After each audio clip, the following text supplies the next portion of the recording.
नमस्कार, स्वागत है आपका राइट न्यूज एनालिसिस में। मैं वही वैभव हूं जो अभी तक मैं एनालिसिस करता हुआ आ रहा था, बस दाढ़ी नहीं है इसीलिए थोड़ा अजीब लग रहा होगा। तो मैं जानना चाहूंगा कि पोल में without beard do I look weird? मुझे इसको पोल में बता देना। मुझे पता है कि 89-99% मुझे जवाब में क्या मिलने वाला, लेकिन मुझे बता देना। अच्छा, इस वीडियो में मैं आपसे बातचीत करने वाला हूं कि चाइना का जो म्यांमार का जो दौरा है उससे भारत की चिंताएं क्यों बढ़ जानी चाहिए, उसको लेकर छोटा एनालिसिस करूंगा और साथ ही वीडियो के एंड में मैं कुछ आपको इस बारे में बताने वाला हूं जो पेपर्स मेरे हाथ में हैं। तो थोड़ा सा ना लास्ट तक देखिएगा। अगर आप बीच में वीडियो छोड़ने की अगर आपको आदत है तो लास्ट वाला पार्ट देख लीजिएगा। चलिए शुरू करते हैं शो राइट न्यूज एनालिसिस। देखिए दोस्तों, चाइना के जो राष्ट्रपति हैं शी जिनपिंग के 2 दिन के म्यांमार का जो दौरा है भारत के लिए चिंता बढ़ाने वाला क्यों है? देखिए, वो इसलिए है क्योंकि इस वीडियो में मैं समझाऊंगा कुछ छोटी छोटी बातें, आपको एक छोटा सा ओवरव्यू देने की कोशिश करूंगा किस खतरे की बात मैं कर रहा हूं। लेकिन उससे पहले आपको कुछ बुनियादी जानकारी मैं दे देता हूं, हो सकता है कि आपको हो। देखिए, 2013 में चाइना की कमान शी जिनपिंग के हाथों में आने के बाद से ही उनकी जो महत्वाकांक्षी योजना है वो वन बेल्ट वन रोड परियोजना है। ये कई खरब अमेरिकी डॉलर से भी ज्यादा की लागत वाला प्रोजेक्ट है, परियोजना है। अब चाइना इसके जरिए करना क्या चाहता है? China central Asia, south east Asia और मिडल ईस्ट में अपना लोहा मनवाना चाहता है, अपना दबदबा कायम करवाना चाहता है। मैंने यहां पर दोस्तों 2 कीवर्ड का इस्तेमाल किया, चाइना की महत्वाकांक्षी और दूसरा लोहा मनवाना, दबदबा बढ़ाना। अब इसको आप कैसे समझेंगे? देखिए, ज्यादातर समंदर के मार्गों पर आप सभी को पता है अभी भी अमेरिका का एक तरफा वर्चस्व है। अब इसको देखते हुए चाइना ने अपना खास जोर सड़क मार्गों को विकसित करने में लगा रहा है, अब जिससे अमेरिका को बिजनेस में टक्कर दी जा सके। ऐसा करने के लिए चाइना क्या करता है कि वन बेल्ट वन रोड का जो प्रोजेक्ट है उसको लेकर के आता है।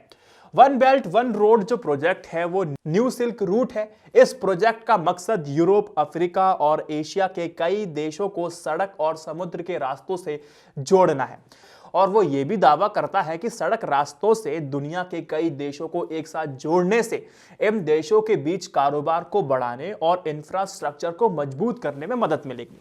अब दुनिया की सबसे बड़ी आर्थिक महाशक्ति, दूसरी सबसे बड़ी आर्थिक महाशक्ति चीन रोडवेज यानी कि सड़क मार्ग पर अपना दबदबा बनाना चाहता है। दुनिया के 65 देशों को इस प्रोजेक्ट से जोड़ने की परियोजना है, अब जिसमें धरती के आधे से ज्यादा करीब 4.4 अरब की आबादी रहती है, तो उसको चीन कवर अप करना चाहता है। छोटा सा इंसाइट है इसका वन बेल्ट वन रोड का मकसद आखिर क्या है, अमेरिका को कैसे डिफीट देना चाहता है। लेकिन अब मैं बात करना चाहता हूं चाइना की लोन वाली स्ट्रेटेजी को, वो कैसे इस लोन स्ट्रेटेजी को अपनाता है और अपना एक्सपेंशन करता है। विस्तारवादी उसकी सोच यहां दिखाई दे जाती है। देखिए, चाइना अपने प्रभाव को बढ़ाने के लिए लोन स्ट्रेटेजी यानी कि कर्ज रणनीति को तेजी से आगे बढ़ाता जा रहा है। अब चीन के सरकारी बैंक अपने देशों में लोगों को कर्ज देने से ज्यादा दूसरे मुल्क को दे रहे हैं। देखिए, साउथ एशिया के 3 देश जैसे कि इसमें पाकिस्तान है, श्रीलंका है, मालदीव है, इन पर चीन के बेशुमार कर्ज हैं। वन बेल्ट वन रोड में भागीदारी यानी कि पार्टनरशिप बनाने वाले 8 देश चीन के कर्ज के बोझ में दबे हुए हैं। कौन कौन से देश हैं? जिबूती है, कजाकिस्तान है, लाओस है, मालदीव है, मंगोलिया है, मोंटेनेग्रो है, पाकिस्तान है, तजाकिस्तान है। चाइना यहां पर एक सिंपल स्ट्रेटेजी का इस्तेमाल कर रहा है कि देश को बेहिसाब कर्ज देते जाओ और जिसका हिसाब हो ही ना सके। अब जब कोई देश लोन रीपेमेंट नहीं कर पाता है तो क्या होता है? इसमें बहुत ज्यादा सोचने वाली बात नहीं है। कर्ज देने वाला जो देश है उस नेशन पर उसका एक हमेशा अपर हैंड रहने वाला है, ये बात बेसिक है।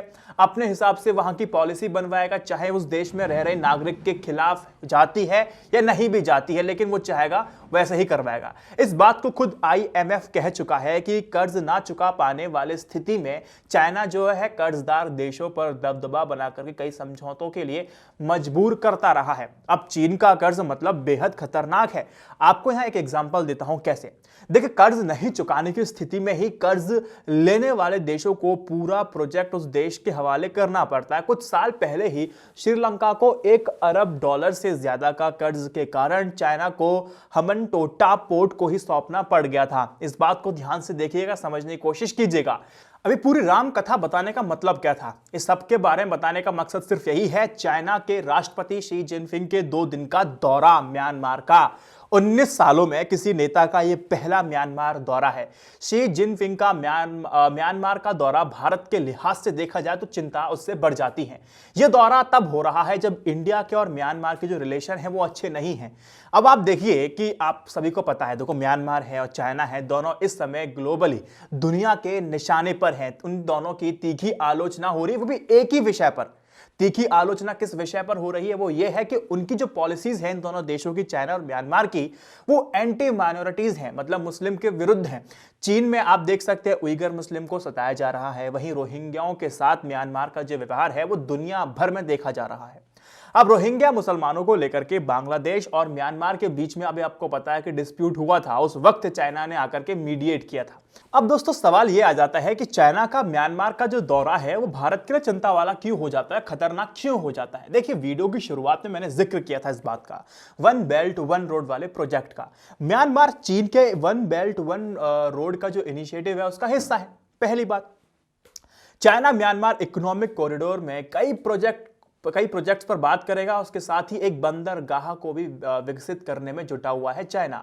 यह म्यांमार की वेस्ट कोस्ट में आप देखेंगे तो बे ऑफ बंगाल में स्थित है। अब इसके निर्माण के बाद भारत पूरी तरह से चाइना के घेरे में होगा। अब जैसे ही यह पोर्ट बन जाएगा, इसके निर्माण के बाद भारत पूरी तरह से चाइना के घेरे में हो जाएगा। देखिए, मैं घेरे की बात क्यों कर रहा हूं? देखिए, अरेबियन सी में पाकिस्तान के ग्वादर बंदरगाह को विकसित करने में जुटा हुआ चाइना। नेपाल में China high speed rail link बना रहा है।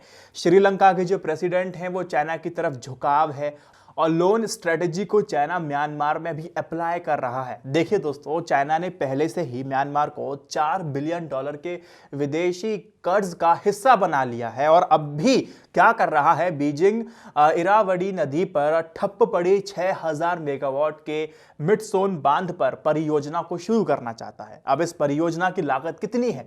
$3.6 बिलियन की है। इससे पैदा होने वाली 90% की जो बिजली है वो चाइना को ही जाएगी। इस पे कोई दौराए वाली बात नहीं है। आपको यहां देखना होगा कि चाइना कैसे अपनी विस्तारवादी नीतियों को तेजी से आगे बढ़ा रहा है और बढ़ता ही चला जा रहा है। इससे भारत को ही नहीं अपितु पूरी दुनिया को इससे खतरा है।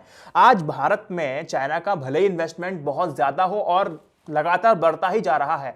अगर आप चाइना का इन्वेस्टमेंट भारत में देखेंगे, साल दर साल बढ़ा ही है, लेकिन फिर भी हम आज चाइना पे भरोसा नहीं कर सकते क्योंकि हमारे पास्ट एक्सपीरियंस कुछ इस तरह के रहे हैं और प्रेजेंट में भी ऐसी रही है।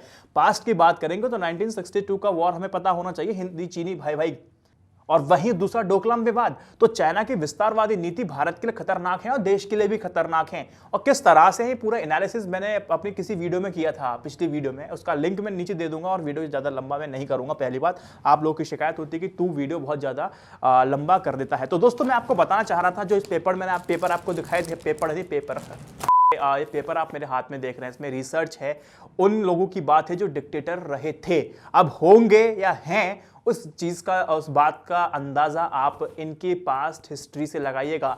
अभी जो पेपर मेरे हाथ में वो सद्दाम हुसैन का है, तो उनके बारे में मैं रिसर्च कर रहा था और बाकी बहुत सारी चीजें हैं मेरे पास इस पेपर में और रिसर्च की हुई है। काले पीले हरे नीले पेन का इस्तेमाल किया है, पूरा मतलब बंडल बना के रखा हुआ है, जो चीज़ मुझे आपको समझानी है।